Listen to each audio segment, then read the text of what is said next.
ಊಟನೇ ನಾವು ಮೆಡಿಸಿನ್ ಆಗಿ ತಗೋತೀವಿ ಅಂತ ಹೇಳ್ತೀವಲ್ವಾ, ಕಾಯಿಲೆಗೆ ಏನೋ ಔಷಧ ತಗೋತೀವಿ, ನಮಗೆ ಊಟನೇ ಔಷಧ ರೀ ಅಂತ ಹೇಳ್ತಾರೆ. ಹೇಗೆ ಅದು ಔಷಧವಾಗಿರುತ್ತೆ ಅಂದರೆ, ಅದು ಎನ್ಸೈಮ್ಸ್ ಮಿಕ್ಸ್ ಆಗಿ ನಮ್ಮ ಬಾಯಿಗೆ ಬಂದು ನಮ್ಮ ಟೇಸ್ಟ್ ಬೆಡ್ಸಲ್ಲಿ ಕೂತಾಗ ಆಟೋಮೆಟಿಕ್ ಆಗಿ taste buds will be able to generate enzymes as well as the food will be digested properly ಅಂತ.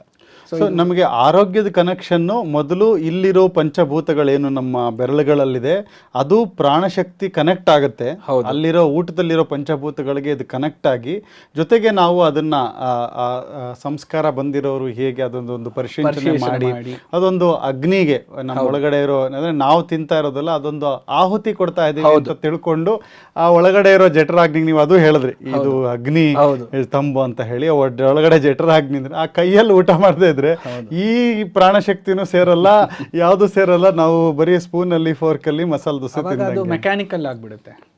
ಅದಕ್ಕೆ ನ್ಯೂಟ್ರಿಯೆಂಟ್ಸ್ ಏನಕ್ಕೆ ಅಬ್ಸಾರ್ಬ್ ಆಗಲ್ಲ, ಕೆಲವೊಬ್ರು ಟಿವಿ ನೋಡ್ಕೊಂಡು ತಿಂತಿರ್ತಾರೆ, ಕೆಲವೊಬ್ರು ಟೇಬಲ್ ಮೇಲೆ ಕೂತ್ಕೊಂಡು ತಿಂತಿರ್ತಾರೆ. ಏನಕ್ಕೆ ನ್ಯೂಟ್ರಿಯೆಂಟ್ಸ್ ಅಬ್ಸಾರ್ಬ್ ಆಗಲ್ಲ ಅಂದರೆ ಈ ಕಾರಣಕ್ಕೆ.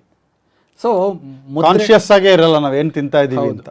ಆಮೇಲೆ ಆ ಊಟ ಅನ್ನೋದಿದೆಯಲ್ಲ, ಹಿಂಗ್ ತಗೊಂಡೇ ತಿಂತೀವಲ್ಲ 5 ಬೆರಳುಗಳಿಂದ. ನೀವು ಗಮನಿಸಿದ್ರೆ ಭಗವಂತನಿಗೆ ನಾವು ಸಮರ್ಪಣೆ ಮಾಡುವಾಗ್ಲೂ ನಾವು ಅನೇಕ ಮುದ್ರೆಗಳು ಮಾಡ್ತೀವಿ, ಅದರಲ್ಲಿ ಒಂದು ಮುದ್ರೆ ಇದು. ಸಂಪ್ರದಾಯ ಭೇದಗಳಿದೆ ಬೇರೆ ಬೇರೆ ಮುದ್ರೆಗಳು ಉಪಯೋಗಿಸೋಕ್ಕೆ, ಆದರೆ ಎಲ್ಲರೂ ಉಪಯೋಗಿಸುವಂಥ ಮುದ್ರೆ ಇದೊಂದು ಮುದ್ರೆ ಅಂತೂ ಇದ್ದೇ ಇರುತ್ತೆ. ಎಲ್ಲ ಬೆರಳುಗಳ ಸಮೇತ ಭಗವಂತನಿಗೆ ಸಮರ್ಪಣೆ ಮಾಡ್ತೀವಿ ಅಂತ. ಅಲ್ಲಿ ಬಾಹ್ಯ ರೂಪದಲ್ಲಿರುವಂತಹ ಅರ್ಚಾವತಾರದಲ್ಲಿರುವಂತಹ ಭಗವಂತ ಇಲ್ಲಿ ಅಂತರ್ಯಾಮಿಯಾಗಿ ಒಳಗಡೆ ಇದ್ದು ನಮ್ಮನ್ನು ಪ್ರೇರಣೆ ಮಾಡುವಂತಹ ಪ್ರಾಣಶಕ್ತಿ ಎನ್ನುವ ಭಗವಂತ.